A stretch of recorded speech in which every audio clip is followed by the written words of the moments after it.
Justin, do you want to start?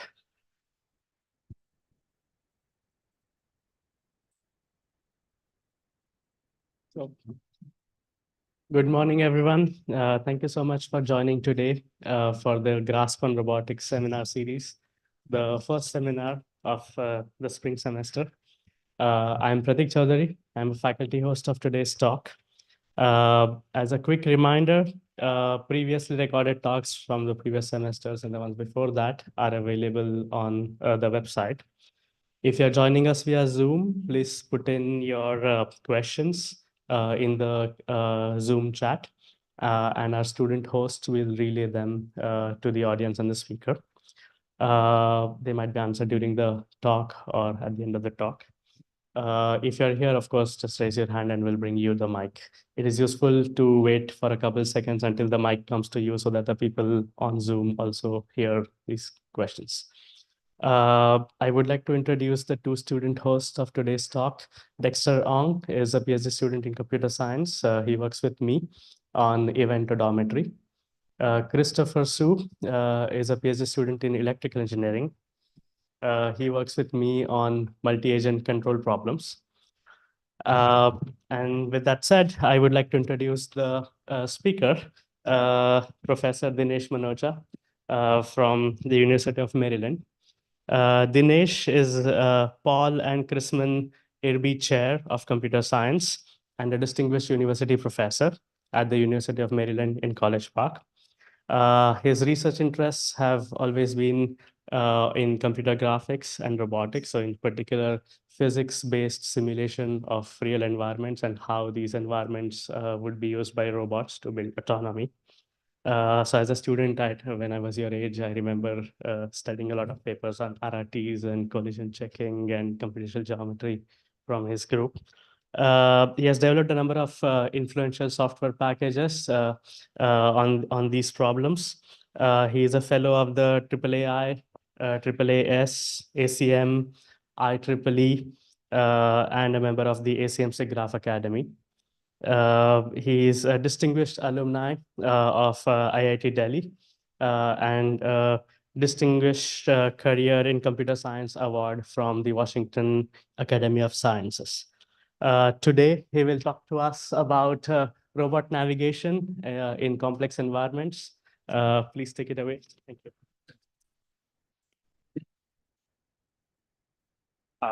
Thank you, Pratik. Can folks at the back hear me?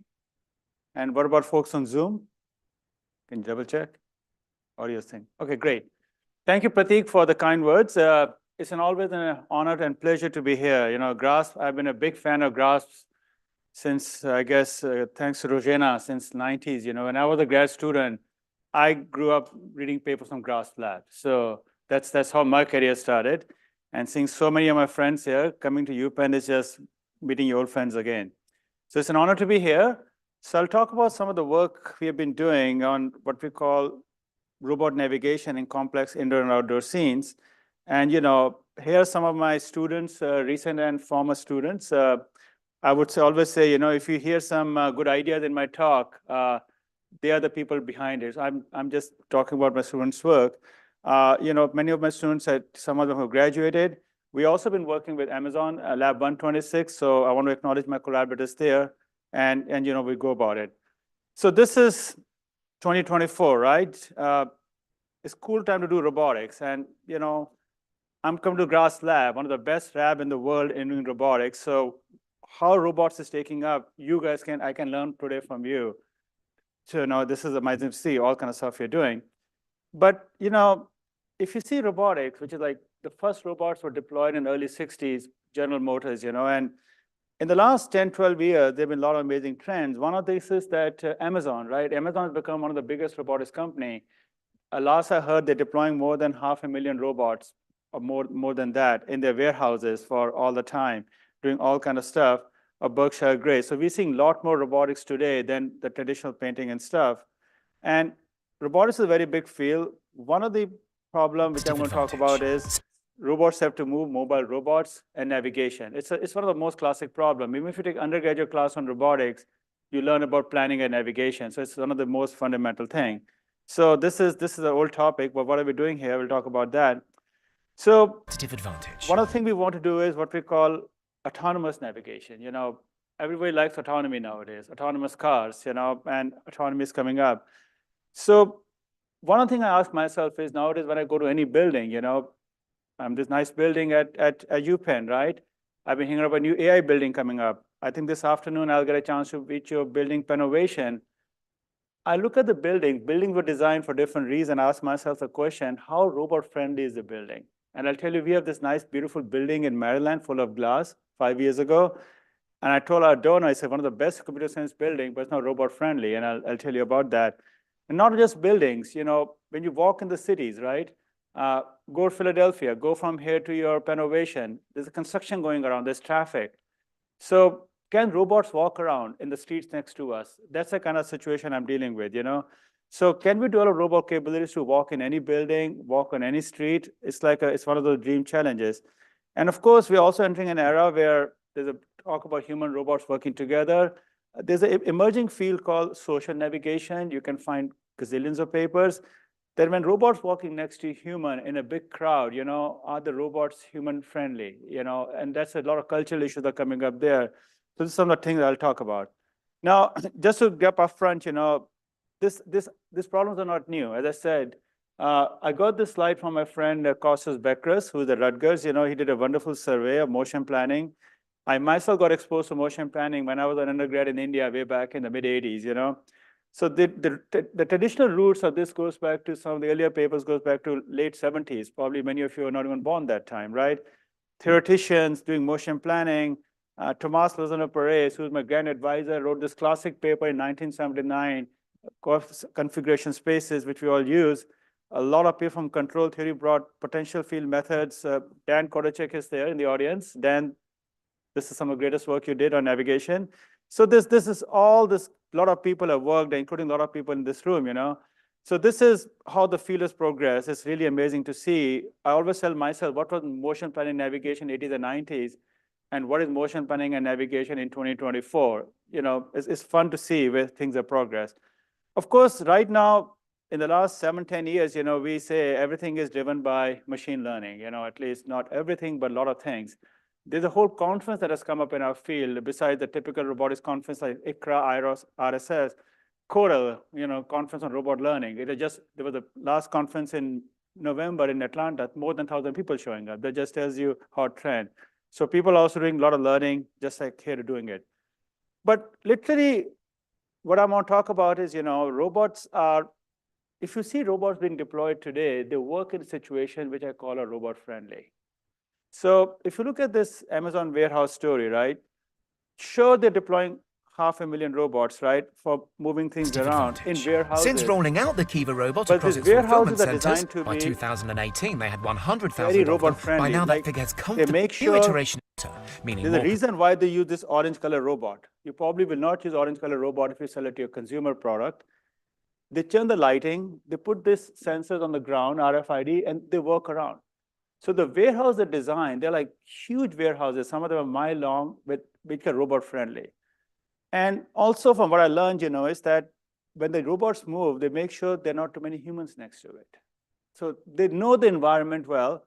So the goal is, you know, we cannot still develop fully autonomous robots. We make the environment easier.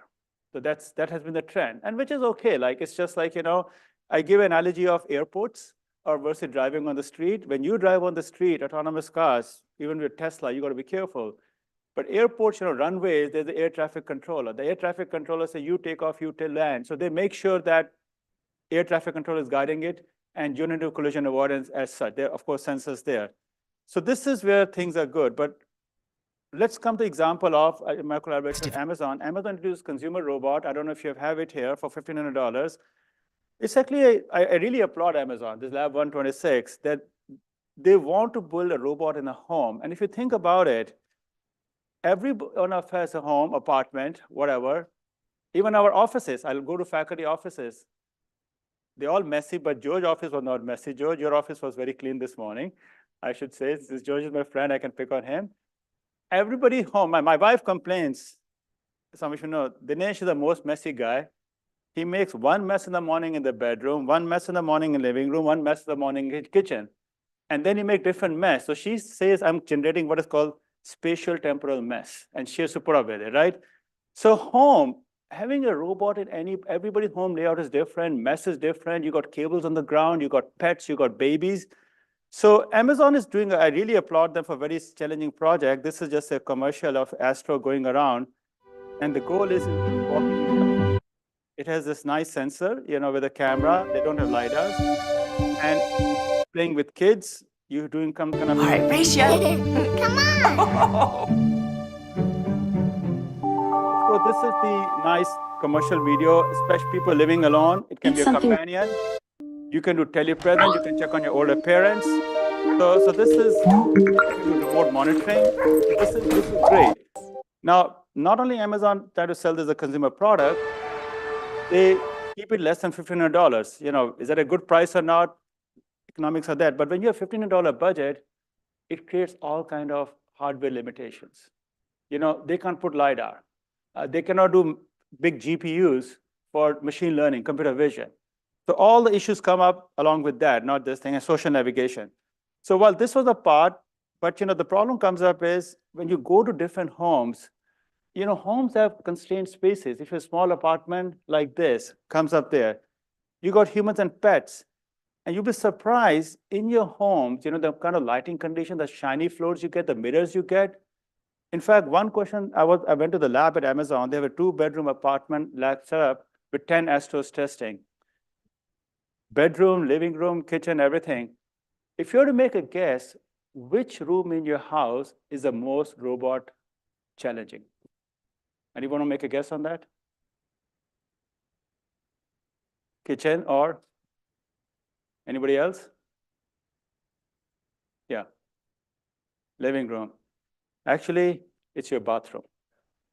Now, why do you want a robot in the bathroom? Now, that's not a question for this talk. That's a privacy issue. Your bathrooms are small. You got shower mirrors. You got bright lights. You got reflections. Computer vision, Costas, doesn't work.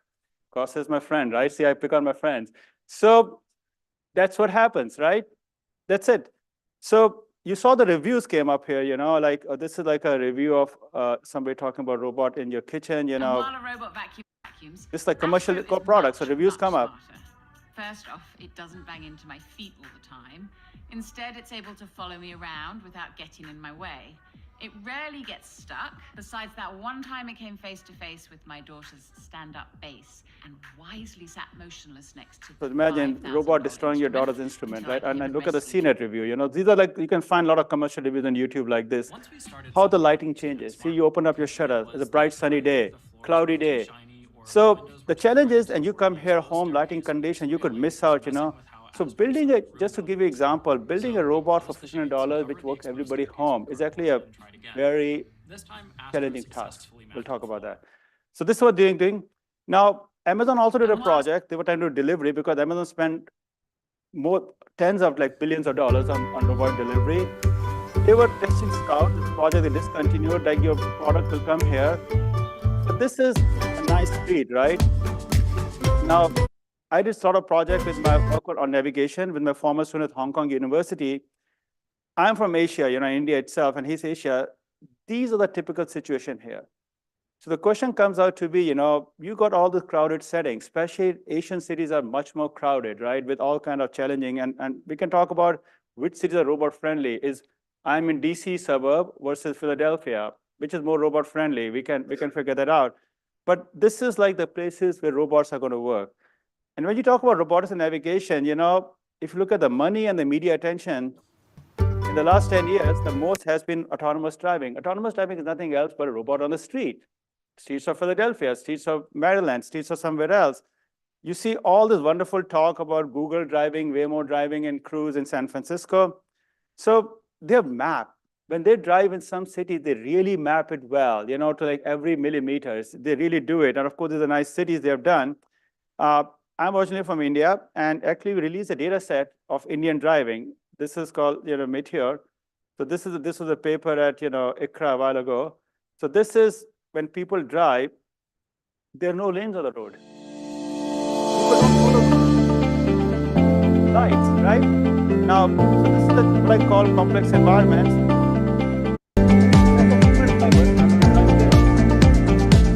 So when can my robot, like my Tesla-like car with all the sensing, LiDARs, cameras, operate with compute?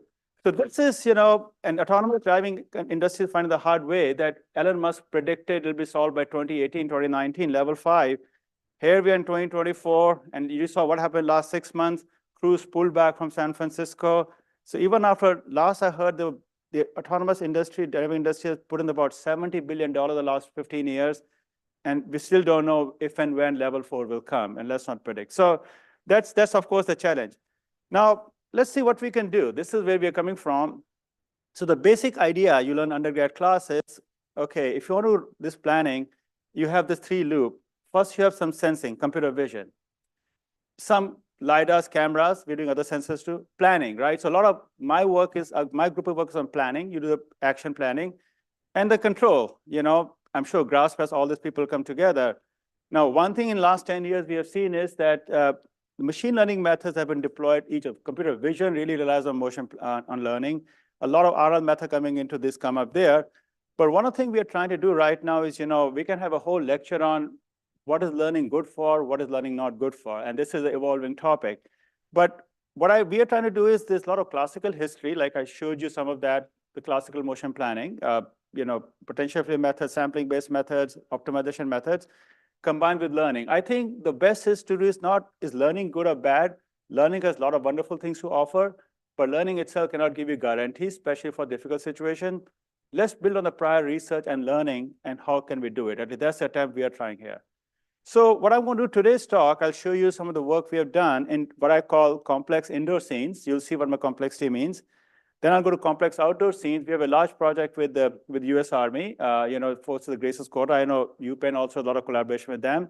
And then towards the end, if I get a chance, I'll tell you about, we took all these ideas together and built one of the world's first autonomous excavator. This is one of my former collaborators at Baidu Research, where how ideas come together. And, and that was the experience in what works and what doesn't work. I'll tell you as of 2024, what comes up there.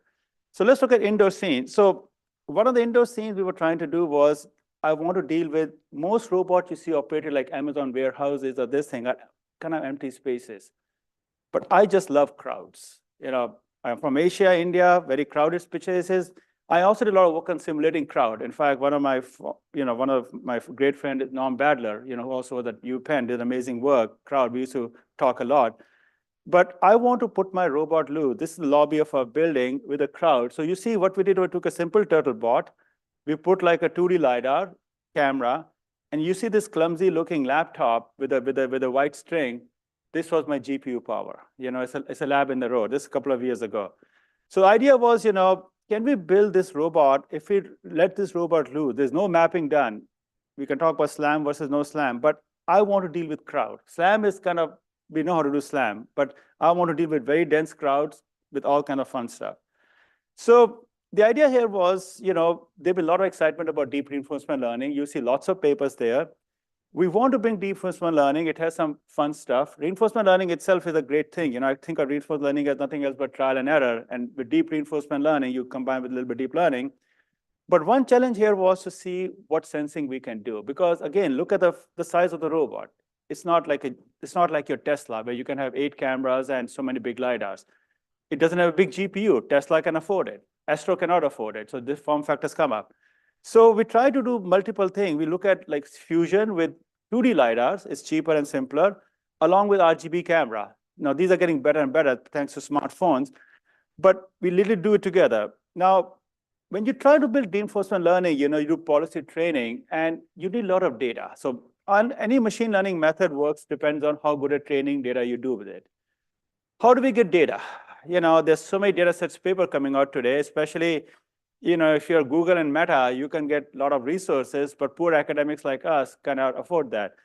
But here, we went back to what we call simulation background. There's a lot of work in simulation, in graphics, animation. As I said, I myself did a lot of work on crowd simulation. We built open source software. We did it. Now, when you do simulation and go to real world, there's a classic challenge of sim to real or domain transfer. This is something, again, is a very active topic in learning and different domains. And sometimes it works well, sometimes it doesn't work well, and people trying to understand. Like in speech application, it works well. Some vision works well, some it doesn't work well. Fortunately, in this case, it worked reasonably well. I should say thank you, simulation helped, but of course you can't give guarantees. So you take all kind of simulation scenarios, train them in simulation with sensing, using all your tools like ROS, Gazebo, and everything else together. But the goal was to look at all kind of pedestrian trajectories, how much you can simulate and how much real world comes up there. There's always a gap there, they're saying. So what we did together is, take state-of-the-art detector, like take your YOLO version of YOLO, maybe YOLO 8, do prediction. Now, this is somewhere I would say computer vision progress in the last decade has been amazing. What was hard 15 years ago, object detection has seen a great advancement of machine learning, tracking, we put it together. So this is like, ultimately boils down to, you got sensing, you got this thing, you train a policy in deep reinforcement learning, and you're doing this like every 30th of a second and put it together with collision avoidance there. So the challenge here was, a bunch of things come up that you want trajectories which are smooth, because you don't want robot to be zigzag. Social navigation, you would not like it, just think. And all metrics come up, optimality, and it's very hard to give optimality metric. This is one challenge when machine learning comes up, that it's very hard to give optimality, like global optimization. So this is where the challenge of machine learning comes up. We deal with it.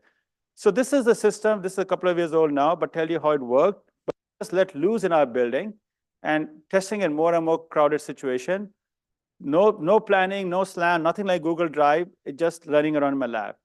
And the funny thing is, when you put a robot in your lobby, just like a lobby here, people do funny things with it, So when people see robot, there's a whole topic of human-robot interaction. How do you react to it? So there's a whole different psychology-based study. You see people are coming, standing in front of it, but it's okay. You got to deal with it. So just like a human comes, I come to Levine Hall, great building. I find my way around. Can the robot find the way around? So this is, again, behind the scene, the components, like you see a lot of tracking, a lot of computer vision coming together here, pedestrian tracking, YOLO ideas there. This is our simulator, huge crowd simulation. So bring ideas from motion planning, computer vision, machine learning simulation, and put it all together. And also, we check like NASA situation, because you can have all the numbers are there, but you could be, yeah.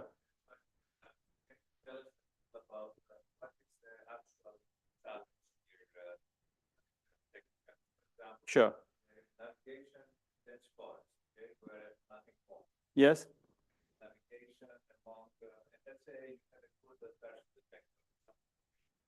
Yep. What is the challenge? Tell us first, is this reactive navigation, or is it simultaneously reactive and going through a goal, or okay. So what is the actual challenge? Too many questions. Too many. Sure. So in this case right now, this part is only reactive navigation, because I would say, in navigation, I call global and local navigation, like they decouple. Like when you drive, you use Google Map, Google's give you global navigation. But when you're steering to avoid collision, local navigation. So this is kind of like local reactive navigation, because you're given a roadmap. To me, global navigation easier. That was the first part. In this particular case, I'll in fact, the part about forest. I'll talk about the forest problem in 20 minutes. In this case, the biggest challenge was dealing with very dense crowd. So reacting to a very dense crowd, unpredictable. That was the biggest challenge here. Because to me, navigation, open spaces is SLAM, not saying a solved problem, very mature. Navigation, open spaces, very mature. The challenge comes up, this thing, and dealing with humans, we call dynamic obstacles. Humans are the most unpredictable dynamic people. So that was the challenge here in this case. And I'll come back to the outdoor scene, but that was the goal here. But one thing we did, we see, the thing is always comes up, the corner cases that come up, can you deal with challenging situation? And this is, we also made sure sometimes a freezing problem, I'll talk about that, robot freezes. But you have this corridor, like you go out, somebody could just come from their side. This is the call, I don't see the line of sight. So dealing with all kind of narrow passages, you come in indoors. So the biggest challenge was dealing with a dense crowd. And the second was dealing with low visibility line of sight with narrow corridor. That were the two challenges we addressed here. Something that's very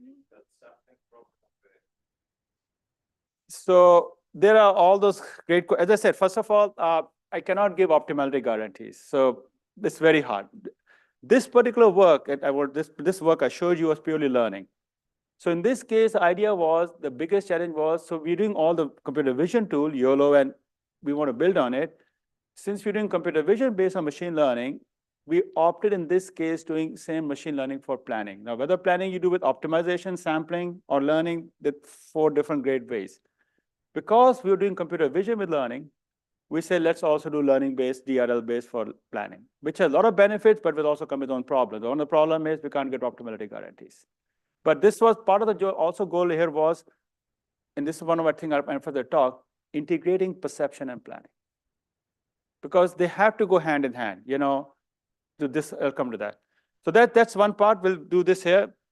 But one of the problems we run into is, you know, classical problem, you might have seen freeze. So one thing always is when you're unsure, like you even heard about cruise cars stopping in the corridor, if not sure, just don't move. At least you won't cause the damage.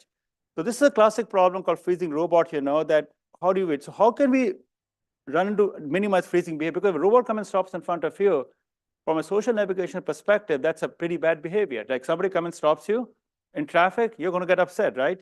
So one of the things we look into freezing was, how do we avoid freezing? So this is what I go back to now. As I said, learning has a lot of benefits, but learning has challenges. So we said, okay, this reinforcement learning is good. It seems to give us a nice reactive local solution, integrates with perception very well. But you know what? It can't give me guarantees because learning will be depending on the data I train with this thing. So we go back to some of the basic work we had done. We did some called reciprocal velocity obstacles, which was nothing else but doing linear optimization. We did nonlinear to linear conservative because we had to keep cost setting. So we did a lot of combined, we get the output of reinforcement learning, but then we use that as the starting guess to what is called optimization-based frozen. It's like a thing. So this is where it comes up. We take the best of both the worlds. The idea was DRL can have a lot of benefits, but cannot give you guarantees. But at the same time, if I go back to the previous optimization methods, it's very hard to make them work in dense situation with noisy data. So we said they have some benefit, there's some benefit. Let's see if we can combine the best of both the worlds. That was the goal there. So the idea here comes up, you know, you look at all the thing around it. So this goes back to basic agent, you know, approximate every human as a thing. You know how they're located, and you kind of have a feeling from your computer vision how they're moving. You know, your basically localized state information comes up there. And from there, we basically now go back to actually, there's a lot of work on crowd simulation in domains like pedestrian dynamics or engineering, you know, some non-computer science, how people move in a crowd. There's a whole field in itself. As I said, you know, I did some work on that. Now Badler did some amazing work on that. But you combine a lot of physiological and psychological factor, the crowd density. If the crowd becomes very dense, it cannot move very fast. Individual stride. There's something called fundamental diagram. If you ever take a crowd, you learn about that. We want to take the knowledge. So which is what I call socially acceptable navigation. I won't go to the details of that. The paper's on the web. But basically, you take some knowledge about crowd flow in predicting how they will move together. You know how they will come up together. So ultimately, what we do is using optimization, we come with what is called a potentially freezing zone or non-freezing zone. We had this idea back many years ago. You know, when reciprocal velocity obstacle comes up, you compute an area that if you are outside the reciprocal velocity obstacle area, it's a guarantee for no collision. If a velocity obstacle, you may or may not have a collision. But if you're outside velocity obstacle, you have no collision. So similarly, if we say we're computing a potentially freezing zone, which is conservative, but if I'm outside the potentially freezing zone, and if I move in that direction, I will not freeze. So this is where the guarantees part comes up. We get both the best of both sides. So this is, again, I go very quickly, but you work on the math. You see all the agents are moving around. You look at the velocity, look at the flow, density, and based on that, you come up with the freezing area. I'll spare the equations to you. But you will see, so this is where we came up. You know, we're saying, OK, there are different wonderful classical methods. Some are optimization-based, learning-based. But if we combine our reinforcement learning, which I showed earlier in Frozone, it really is giving some of the best performances in this agnostic corridor and crossing settings where it works well. So let me just show you some example how this comes up. There are wonderful metrics. We can show some benchmarks here. But this is now on a Jackal robot. You can see.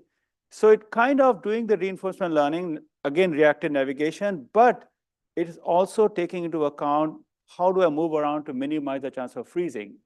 You cannot ultimately eliminate freezing because it can be a very nasty situation, but you significantly reduce the freezing. That's what really happens there.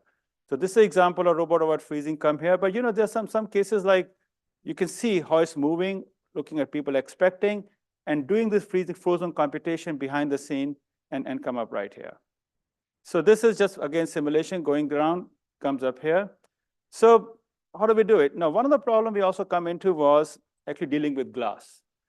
So we have this wonderful, nice building we got from a donor, Brandon the building. It's a great building. If you've seen, it's full of glass. So all offices are glass. My students can walk by and check my email, on the screen. So it's a great building, and this is what I got into. I say, my donor, this is one of the best computer science buildings, but you know what? It's not robot friendly. I don't know how new buildings are coming up, glass. As I told you, bathrooms are hard. So dealing with glass and shiny floor was a big challenge for us. So we came with a solution dealing with, again, you remember there are a lot of constraints come up. Glass detection has been studied with SLAM community, but the previous solution was not real time. If you do SLAM model building like Roomba style, that takes a long time. I don't have the luxury of doing that. So we use some sensors with LiDARs in this case, because you get this thing, compute multiple level intensity maps, and use for real-time navigation. I won't go into the details of that, but here's one of our video which shows. And we actually have been testing it a lot. I go to my campus, Maryland being a big campus, all kind of buildings are coming up. They're all kind of fun glass. So this is like a place you can see on the right, our solution called Top Gen operating. I compare with some previous glass SLAM people, some of them are offline. You got all kind of curvy glass. You see that corridor with glass. This is my own building right outside my office. You have this glass here. And we also test at 9 a.m. in the morning, 12 p.m. afternoon, and 8 p.m. at night, where things are there. So this is, dealing with all kind of glasses situation, because if you were to solve Amazon problem, right? Amazon wants such robust solution to work in every glass home. And this is, I'll tell you, still non-trivial, because when you go to home, all kind of cases come up. But this is probably one of the first solutions we see which works real time. And we have been testing in different situations coming up there, glasses. You'll see, I'll show you some more cover. We have these nice buildings. All kinds of situation comes up, to keep our reviewers happy. Data sets comes up, and this is where glass comes up. So think of glass. I would love to, test in everybody's bathroom if I can, right? Everybody a different style of bathroom or building doors. This is the glass comes up. So this is how it has come up. So when we work with Amazon, right? So Amazon came up to me and said, okay, great, you can do this reinforcement learning, but my Astro is $1,500 robot. It has only, I hope I don't say too much. It has few number of processors. None of them is powerful as a GPU. So I could tie up a laptop on my Turtlebot on Jackal. Astro say you don't have the luxury. Too expensive, too much power. Robot has to work. So this is where they actually don't use machine learning. They go back to MPC, more operative control, right? Control people love it, right? So they have this planner, they call extension MPC, MPPC, but this planner using control theory gets stuck in narrow passages or deadlocks. And those deadlocks, narrow passages happen frequently in your home. So then, now we go back to our traditional roots, collision probabilities and time to collision estimation. This is more like a control theory framework, how we can improve it. So even though I was doing all machine learning work, I came with a practical constraint. I don't have the power of a GPU. So now I have to come with a non-GPU solution on low end there. So this is something just work with Amazon. The thing is in a review right now, but you see how do navigation, generalized collision probability, no reinforcement learning policy, MPPC, generalized modeling. So this is, example showing the basic solution they have are MPPC. You see this Astro going behind your home environment. These are like typical home, but non-trivial for robots. And all the sensing going around there, it gets stuck, eventually go there, but sometime, in fact, it gets stuck. It's conservative there. But then we show that if you do a much better job with collision probability, we can do much better. So we also have some guarantees in this case, because it's not machine learning, we can give guarantees and show it works. Here shows some more examples of like, proximity to a wall. Because in home, you deal with these situations. This is not your freezing thing. An unfreezing robot is a very big problem for them. They don't want a kid buys a robot for Christmas and robot freezes. Kids want the robot to be reactive and entertaining to them. So this is still work in progress, but trying to bring stuff together. Let me move to the next part of the talk, which is now motivating by Costa's question. I expected that. What happens when you go outdoor? So indoor is crowds, glassy surfaces, and narrow passages, deadlocks, right? We go outdoor, situation changes. We have this large project with Army, but also if you come to College Park, Maryland campus, well, you got an urban campus here. We got like a semi-urban, but our campus is kind of up and down. A lot of uneven terrain, just across my building. Up and down, it's not flat. Comes up there. So if I have a robot like an Astro or like a Husky or like even this Turtlebot, it cannot go up steep slope, like something like this, right? And now, of course, we're talking about legged robots. I was talking to Dan about that. That's another thing. So one challenge outdoor thing comes up is your world is not like a flat floor. Forest, right? The world is uneven, and then you have a lot of vegetation. You don't have too many people, at least not dense people outside, but you got uneven grounds, you got rough surface, and you got vegetation. And I'll talk about vegetation. It's giving me sleepless nights for the last 24 months. I'll tell you why. So now we need to deal with all this kind of problem and also take into account your robot dynamics, right? We, of course, legged robots have come a long way, the Ghost and the leg and this thing, they can do amazing things. This thing, that's good platform, but there are a lot of places they still cannot do it. You know, all dynamics and control issue comes up there, so we take into account. So here again, you know, we are looking at the solution, but now we're dealing more in the previous work, dealing with the crowd movement and the shininess of the surface. Here we deal with terrain. So again, we do sim to real. This is like a Unity simulator. In fact, we go to simulation and you can see we train different terrains. And now this is up for terrain. And part of the job is for humans is easy to figure out how to go, but robot cannot take a straight path up. Husky doesn't have enough power dynamic. It has to go around it. It has to find the terrain which is traversable. So again, sim to real comes up help. You know, I always feel that the gaming and graphics community, believe it or not, has built this amazing technology Unreal Engine or Unity Engine. They got incredible amount of power. People think of games as not serious, which is fine.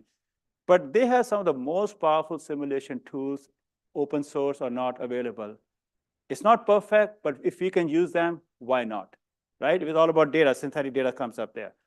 So here, one question come up was, again, the challenge if I ask Costa's question would be, again, perception and planning. Now, one idea was to do end-to-end. It's easy, right? It's a very common thing. But we try to decouple perception and navigation because we want some more. End-to-end, you need much more data. You can't give guarantees there. So we're running not one, but two networks, one for perception, one for planning. And one challenge here was for perception, what is the terrain representation, traversability that we get out of it, which can guide the robot for the navigation. So this is the example showing from previous method and our work. Our work is on the left. You can see, so the robot is going, you know, and it has to figure the pathway. There's a slope. You know, the previous one doesn't make a good decision, middle right one, they get stuck. So it's just making simple. Yes, the human is a trivial decision, but for my robot to figure out the terrain, how to go up, it's a non-trivial part. So this is where a lot of challenges come up, traversability, because outdoor is not a flat world. I wish it was as flat as indoor. And this is where a lot of challenges we are dealing with it. You'll see more situation like this. So how do we deal with it? You know, clearly perception was a big part, elevation changes, surface property, unstructuredness. This was still flat ground, you know, grass. One of the problems that RB wanted us to work was dealing with vegetation. Now, when we humans walk, and I'm sure, you know, Dan, your group has done some amazing work, we rely a lot on my sense of thing. Like last week, DC had a snow after 2 years. When you walk on the snow, you take a slow step and you feel the ground. And your brain adapts to it. Unfortunately, most of my robots don't have haptic sensing. I hope one of you can provide it for me, but right now we don't. So we cannot feel the roughness very nicely. So we kind of reverse engineer the roughness. So the elevation changes, the hardness, and vegetation. These are the three challenges we are dealing with. This is still work in progress. No deal. So one here challenge was, while in the previous work, we were able to use our crowd simulation work to generate human thing, when you go to outdoor terrains, there's not a lot of data. Now, Google will create data in San Francisco because there's a lot of money for Google in streets. Nobody has big data. Maybe there's not economic incentive to go look at all kind of terrains, all kind of forests, right? So we realized we're not going to have a lot of data, so we start moving into what we call self-supervised learning a little bit on the fly to overcome the data set problem and do things here. So this is, again, one of those architecture we have. You look at terrain, RGB cameras and lab data, do segmentations. These are basic computer vision talks. We put it together, and we do what is called a surface cost prediction network. And eventually, I again want to emphasize, it's not just perception for the sake of perception. It's a perception to guide the navigation. I'm not solving really computer vision problem. I just want enough knowledge from computer vision to guide my navigation. That's my goal. That's what it is. So as we were doing this, last 2 years, legged platforms, the spots, the ghosts, or other thing. Legged platforms are great because suddenly you can do stairs. There were not such platform available 5 years ago, maybe in Dan's your lab, but not for people like us. They can do amazing things, so how can we do with a legged platform? So again, we start looking into terrain, taking into account the dynamics of legged platform. You see, these are different kind of terrain, there's vegetation, and you ask a question, if I'm using spot robot, I'm going to move to ghost, can my spot robot go through this dense grass? Now, as a human, I'll tell you example, if I tell you grass, you think semantically your brain knows grass is soft. If you're well-dressed, you can go through it. But if I tell you bush, okay, bush is hard. Your brain knew it. Same problem Amazon faced at home. Cloth, if it's a hanging curtain, you can walk through it. But if a sofa with a cloth is hard, you don't. So the word curtain and sofa semantically registers so you figure out. But when I'm looking at my computer vision sensor, it is something like cloth, I don't know whether it's a sofa or it's a curtain. When I go outdoor, I don't know whether it's a bush or it's a grass. So this is now the challenge of vegetation comes up. What vegetation is traversable based on robot dynamics? Welcome to the world. That's what we're dealing with. So this comes up here, and these are different kind of things. So we are looking a lot into what is called, my students like to use the word pliable grass.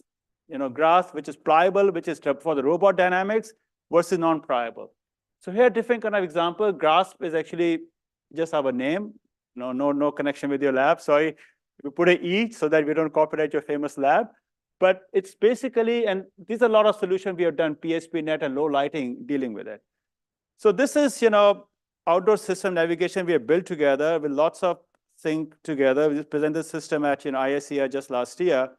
But did bring a lot of terrainability, a lot of bumpiness of the ground, and this is dense grass. This is, RB was very caring about that. This is work in progress. I don't want to make a claim this is solved. This is still a long way to go because outdoor terrains are very challenging, and there's not enough incentive for the Amazon and Googles to do it.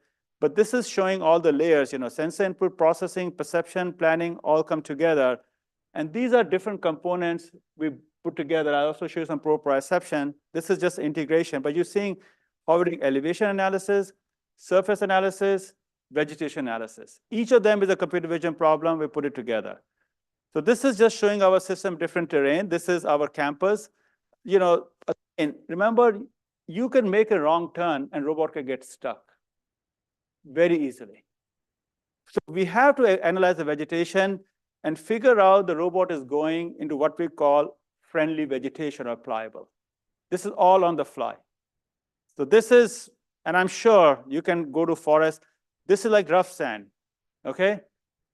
With a wheel robot, okay? You can just imagine, wheel slips, dynamics come in the picture. So these are, the situation, we are working with Army very well. They care a lot about Grace's quarter location. Slipping happens. So what about rain? Now this is also a building, spot robot with rocks. If you look on the right-hand solution, spot has inbuilt perception, it gets stuck. But we have to figure out automatically with all the, you see the GPUs and the sensors on thing doing perception, what part of this grass is traversable.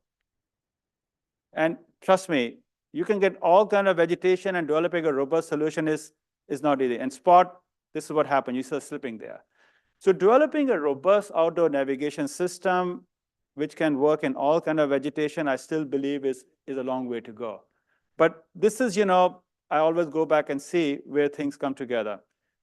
Yes, please go ahead.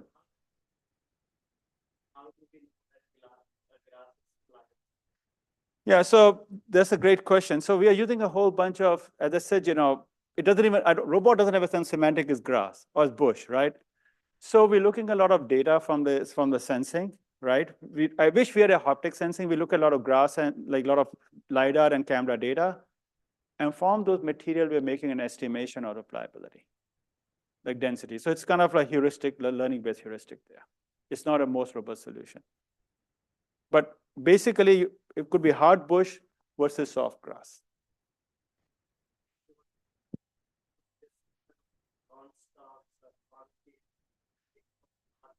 It'd be, well, to be tested. This is computer vision. We don't have a lot of data sets. See, if I do object detection, you got all this ImageNet and all data sets. Ultimately, what we need is a lot of outdoor different vegetation data sets to test it. So I've tested in some of them, but not all of them. It's work in progress. But you know how computer vision works. A lot of it is perception. So if you're computer vision people here, please help me solve this problem. The cloth in your home, pliability versus the vegetation problem. So we have one solution. It's promising, but we haven't tested well enough. So, but this is a challenge. Now, this is the example. One thing Army cared a lot about was, this is one of my good friends, Jason Pussy. He wanted to go through grass, which is taller than the robot. This is Grace's quarter. We had a field testing last August, a whole bunch of journals were there. He put the part of grass, never mowed it. So it's like 5 feet across. And basically, this could be grass. This is very dense grass. There could be a fallen tree. You can't even see it. So this was a real test for us, can the robot go through it? So this was just a live demo, and I was like, between 10 minutes going on, I was nervous because I don't know what's happening inside. So this is telling you how much faith we have in autonomy today. This is work in progress. You could be going through it. I'll tell you what we're doing. We're doing a lot of LiDAR, a lot of sensing, odometry. We'll do kind of a pseudo haptics. I'll come back to it, but this is the dense vegetation we're going through. But even, humans will go. You can't see the ground. What if it's snow tomorrow? So this is cost us closest thing to your forest. It's an easy forest, I would say. But you can see that here. Now, one of the things we are trying a lot here also is just to show you example, how our solution works with compared to like Boston Dynamic inbuilt autonomy, Because you go into vegetation, you see on the right what happens. Sometimes it just falls, stability. What happens is the grass gets stuck in these joints. And of course, there's a situation where our solution can also fail. I'm not denying it cannot happen there. One thing I want to talk about, we're looking into is that this is called proprioception. I want to build some kind of, besides all the visual sensors, the LiDARs and the camera, this thing, we don't have haptics. We don't have sense of touch. So given the technology limitation, what can we do? We look into things like the joint forces. And also when I was working with Spot Robot, I gave a whole talk about that. Spot is not an open platform. So that's I'm hoping I'll meet Dan's former student and get an open platform access to Ghost Robotics because openness is good for research. This is where we came up with, how do we do? So look into things like joints, current, and something to get some estimation from that, reverse engineer the hardness of the ground, like something like this. So this is, you got classical, thing. You can see joint forces and resistance coming together, analyzing the data to figure out some kind of hardness. So this is like, basically now we're saying, we have our previous computer-based solution. What I was showing was extroception. On top of extroception, I bring some proprioception input. And now I take that into account here. Right now, this vision-based and these are kind of decoupled. I'm coupling them, but I use this to guide my motion. It's like, imagine this is giving a pseudo feel of the hardness of the ground with the haptics. And I use that to guide my gate motion. So this is, come here, let me play this. So this is example of, with the proprioception, what happens is we get hardness estimation on the left, we adjust our gate. And the simple adjustment we do is like Spot Robot give you predefined 16 gates. I don't have many digs of, I can't even control the joints. So I know I'm running into hard surface. You know what? I know this is bad. I just start walking slowly, just to be careful. That's it. Because this is right now, at least I become very conservative. So that way I will not fall over. So these are like difficult situation, and we compare, you can see this is the vibration analysis forces we are extracting what the spot sensors can provide. But some of, one of the tragedy here was we were limited by what the hardware gave us today and what open source comes up. So that's a whole separate talk that if we can build a solution, I'm hoping if I can convince some other vendors to do it, but this will come up there. So this is just comes up here. I think I got 5 minutes. Let me show you something else. So these are challenges there. So when the project was involved, I always say, I know I was hearing Vijay gave a nice talk, he said autonomy works, but if I get it right, something like, experiential or some constraint setting. So autonomy, the general purpose autonomy is still a hard problem. Now, Amazon did a great job. They designed warehouses which are friendly for their robot. They pick the right lighting, sensing, make it work. Astro is working in home. I still think it's too hard to work at everybody's home because everybody's bathroom lays different. So I always say autonomy is partially working. This is like a moving target. It's never perfect, this thing. So sometimes you ask a question, if I'm given a problem domain, autonomous driving, let's say place like India is too hard still. So a few years ago, I had a former research student, the company came to us, can you build autonomous excavator? You see excavator all around the time. So it's a huge economic incentive. They use the construction side, excavator in mining side. They are the two common places. When I came to this problem, what are the challenges? So you're in very hazardous condition. A construction is never friendly. The temperatures can be high thing. But one thing, my experience told me, when I look at the robot working with the crowded scene, I've worked with autonomous driving, I've worked with a lot of industry. The biggest problem of autonomous driving is because you got human drivers next to you. Unpredictable. Humans are the most unpredictable obstacles.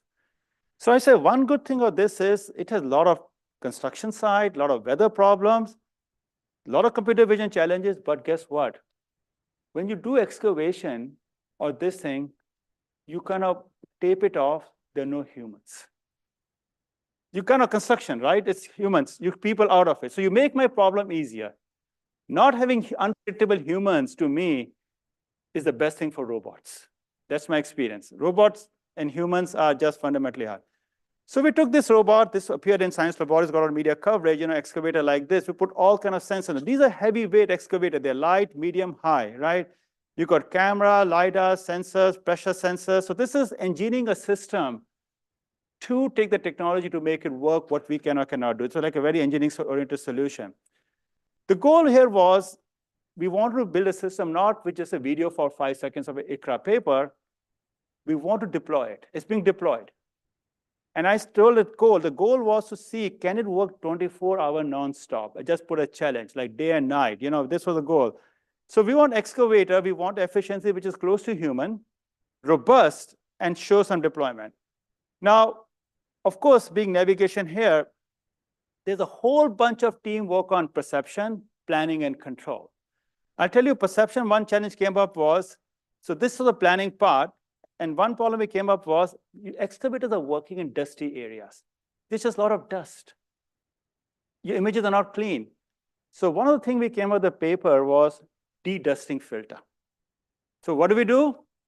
Just what computer vision people did.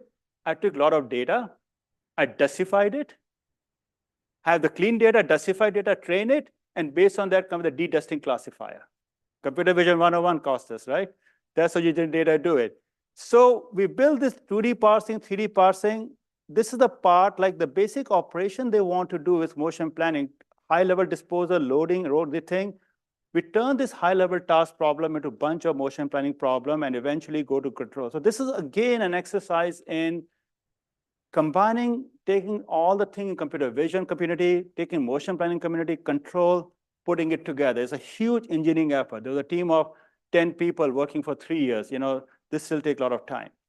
So this is, especially the optimization part, we look into, again, we use something called storm-based optimization and reinforced learning, combination learning and combine together there. So this is an example. On the left, you see a human operator working on Caterpillar. Now I heard Caterpillar is building on their own version.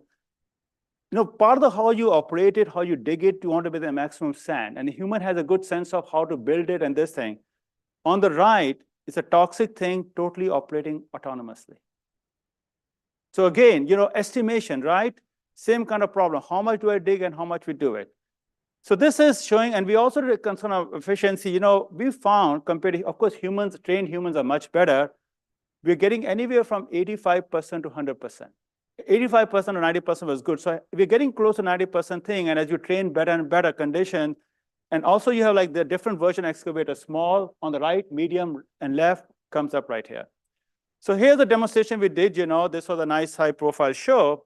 You see this running, doing sanding, everything there, except guess what? There's no human. And again, you see there are no humans next to it, right? I made my problem simpler because if humans come up, I'll be nervous.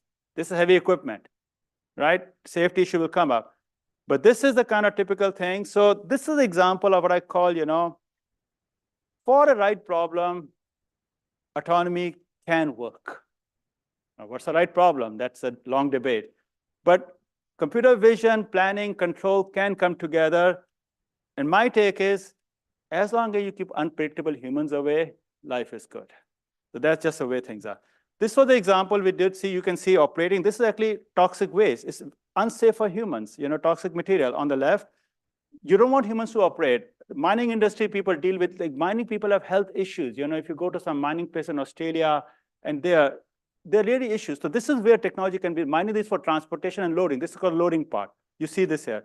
On the right, the driver's view, but it's totally autonomous. Computer vision, planning, everything coming together here. And this was the example of 24-hour. This was not planned.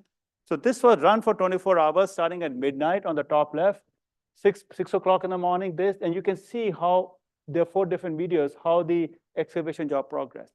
This is deployed. This is being used. So this is not just proof of the concept one aircraft paper. No, this was being deployed. So this gives us examples of, you know, while autonomous cars may be too hard for some reason, level 4, level 5, but like Amazon warehouses and construction, there's some tasks in construction where I think robotics technology is ready. Not every task, some tasks. So this is the kind of thing. So I'll just conclude here, you know. So of course, autonomy is hard. It has been hard. It is still hard today. I'm not going to make a claim, you know, autonomous is there. Now, one thing we have learned here, you know, if you look at in the last 40 years, there's a huge computer vision community, which is publishing like 15,000 papers a year. There's motion planning community publishing 5,000 papers a year. And I guess, you know, control community also published a lot of paper. One thing we learned here was in this, well, when we did the autonomous spot navigation or excavation, it was combining vision, planning, and control. When you combine them, the failure cases amplify. The Amdahl's law. So one thing that we have not done, we learn computer vision, we learn planning, we learn control, but to build autonomous system, we have to combine them. And when you combine, so as I said, I was not doing computer vision. I let Costas do computer vision. I was doing computer vision to guide my navigation. Okay, like it's like autonomous driving. There's a pedestrian coming. Is the pedestrian he or she? What kind of clothing? I don't care. It's a pedestrian coming. I just want to hit the pedestrian. That's all I need to know. I don't need recognition of the face of a person. So, but you have to make sure, because even if your deep learning solution 98% computer vision is considered a great result, I worry about the 2% corner cases, pliability, all the things come up. So that's where they come up. So one of the things is, you know, of course, a lot of machine learning comes up, but machine learning comes with its own gets a problem. Everybody knows the corner cases. And this is where the learning community is trying very hard. How do we overcome with them? So I'll just stop here. You know, I would say we're in a great time because the kind of things I can do in 2024, I could not do this 10 years ago. You know, a lot of things were not. Computer vision was not working 10 years ago, but today it is. Sensing is becoming cheap. But at least indoor and outdoor solution, we have cases and getting it better. I can see robots being deployed. But of course, the ultimate grand challenge is, you know, human next to robot. That still will be hard. So I'll just stop here. Just want to acknowledge all of our sponsors and people who are paying our bills, and glad to take any question from the people in the room or Zoom. Thank you very much.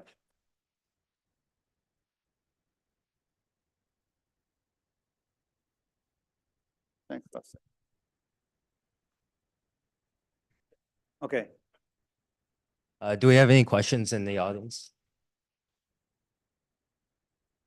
I'll ask a question. So you have a lot of big engineering efforts, and you're building robots, you're building algorithms, and you have, and like you're saying, you're talking about vision, you're talking about planning and controls.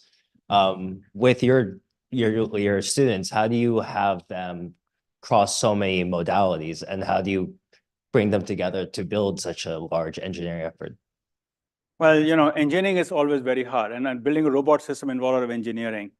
But I was telling this to George this morning. So I tell you, my own background is more graphics simulation and robotics. And if you go to the community, traditionally, there's conference like SIGGRAPH in graphics, there's ICRA, IROS in robotics, right? And there was CVPR. But today, I joke, there were 3 different communities. Guess what? Machine learning unified them, or even control, right? And novel language models.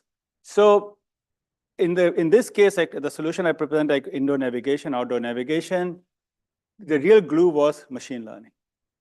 But of course, anytime you come to my lab, I say, go and take, I'm sure the course, the computer vision course, my colleagues at computer vision at UMC teaches it, Abhinav and Jabin, right? We teach close-term planning. You got to have the knowledge of that. So clearly, the student, the learning curve goes up because you got to understand vision works, and there are new libraries coming up. Today, everybody jumping to large language models, right? You'll see lots of papers on large language model for so-and-so, visual language models. But I think the large language models have a lot of glue because one of the things I'm working with actually Google DeepMind right now is that exactly the pliability problem, because I want to do better scene understanding. And I say, you know what? These ChatGPT-4 or Gemini, they have a lot of useful information. They're spending so much money and training. Let me use it. So I think you learn it, but I think the new way is, to combine them. So it is more overlaid on the student, but that's where the fun starts.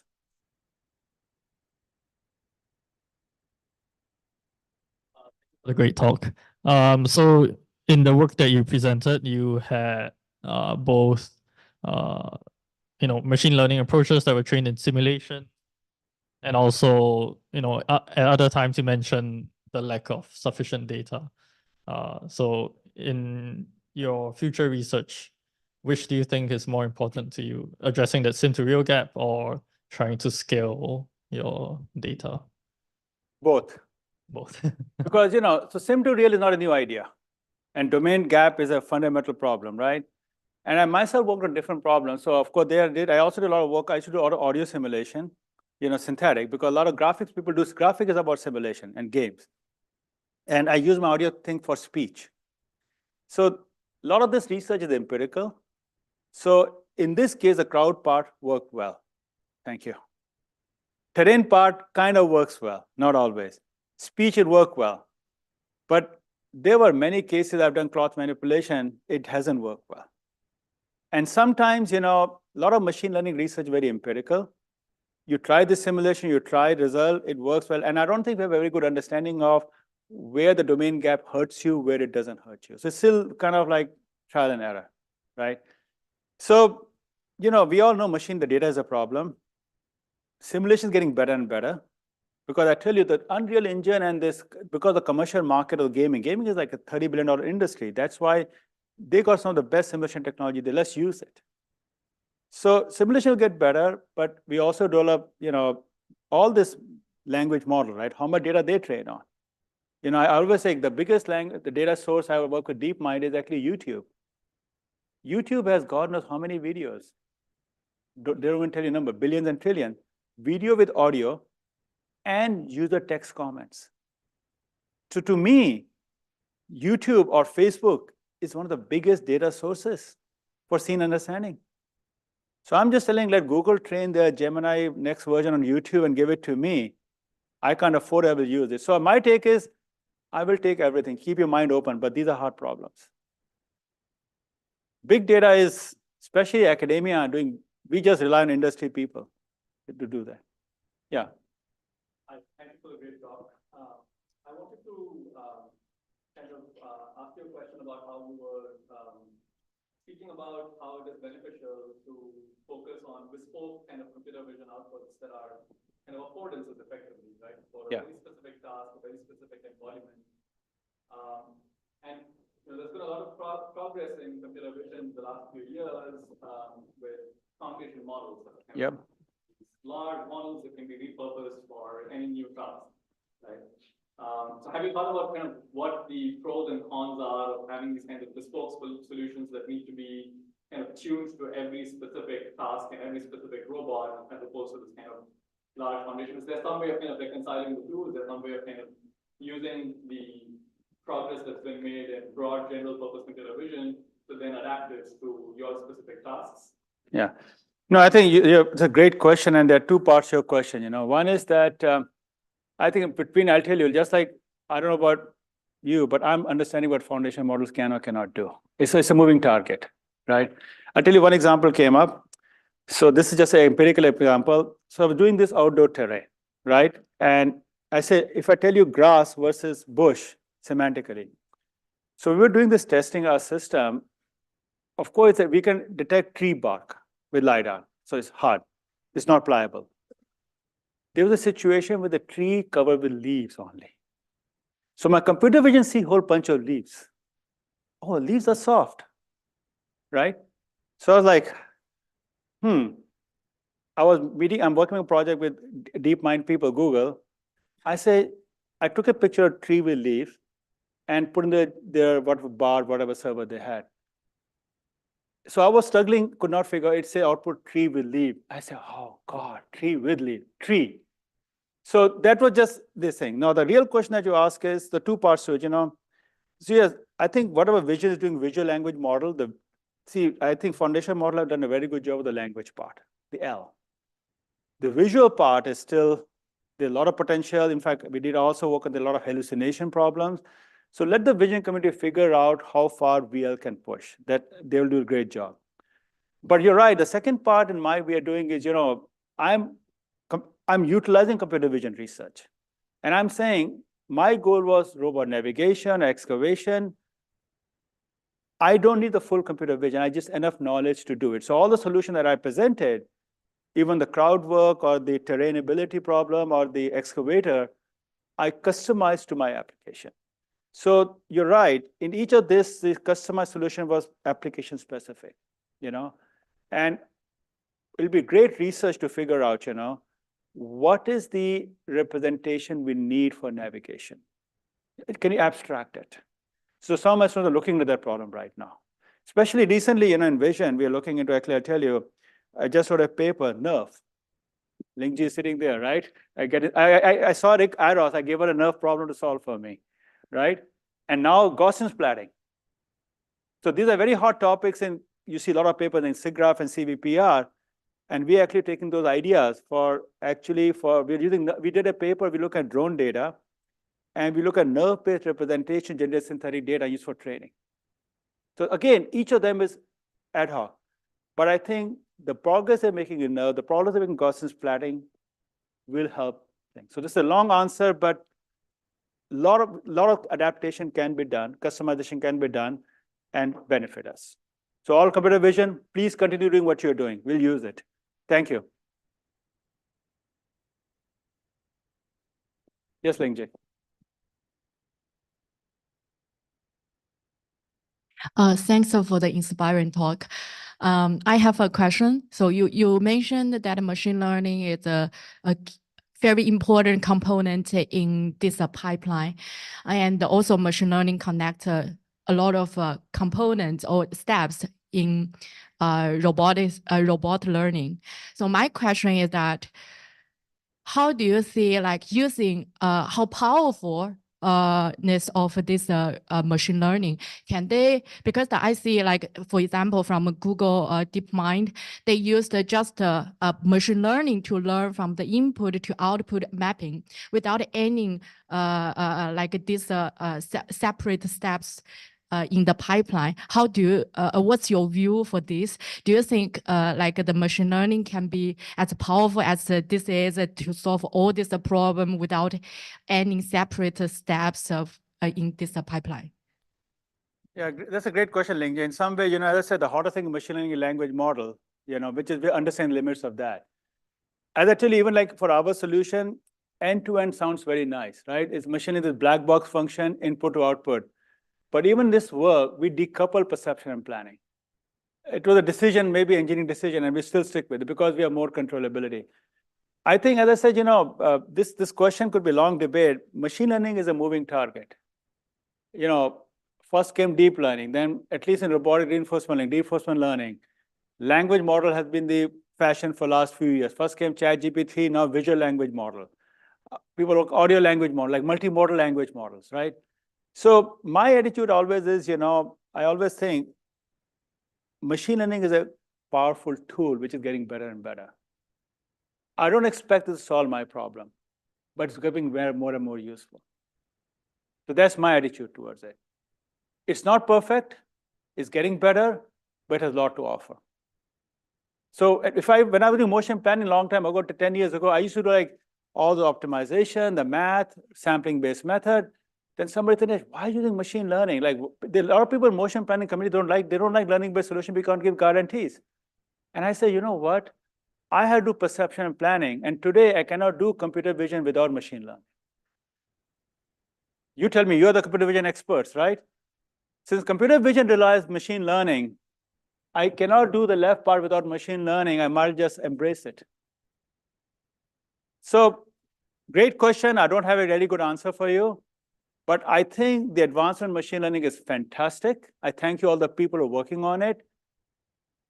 We can use it for navigation. I'm very convinced. I see a lot of positives out of it. But there are a lot of open questions.